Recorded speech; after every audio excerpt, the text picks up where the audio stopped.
Well, it was time for another Bake Napa Valley session, and this time our guest speaker was author Jennie Schacht from her new book, Farmers Market's Desserts.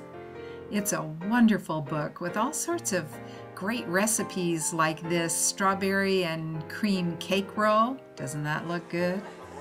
And it was really fun to go with Jennie to a farmer's market and just kind of hang out with her and see how she interacted with all of the growers and the things that she bought for her next project. It was very interesting. But meanwhile, back at the kitchen at the inn, it was time for us to bring all of our desserts together and hang out in the kitchen with Susie and Annie, and it's always fun to watch Annie get her desserts ready. But it was wonderful to be with Jennie, and the colors, oh my goodness, it was like bringing the farmer's market right inside with all of us. Just take a look at some of these wonderful desserts. And then while we were having fun in the kitchen, Ken was entertaining some guests in the tavern. But let's listen in.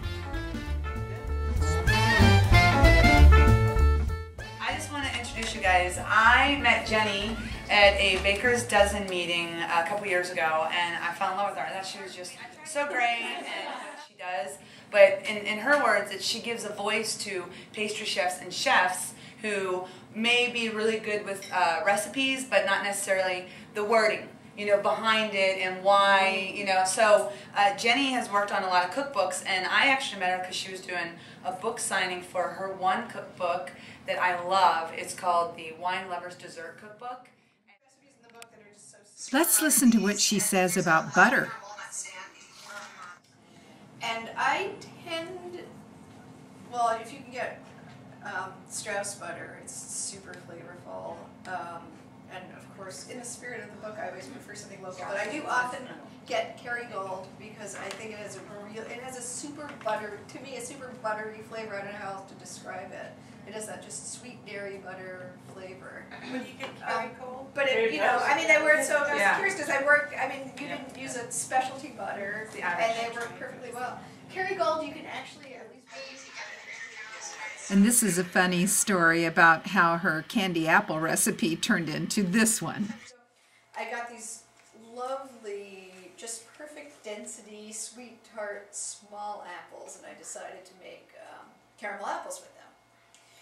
And I like that salted caramel because I like bitter and salt and sour in my, or some combination of those in my sweet things, because I don't like, just as you can tell, something that you like 20 times. I just don't like just straight on sweet.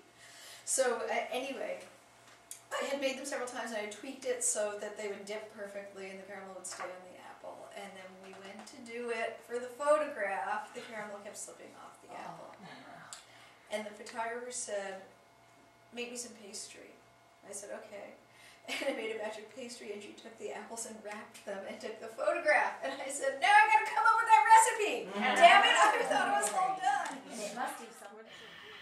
Then it was time to say goodbye, but not before getting our books signed by the author, and time to wonder who's going to be our next speaker, and what wonderful things will we cook up in our kitchens next time. We hope you'll stay tuned to the next Bake Napa Valley, and thanks so much, Jennie. We sure enjoyed you.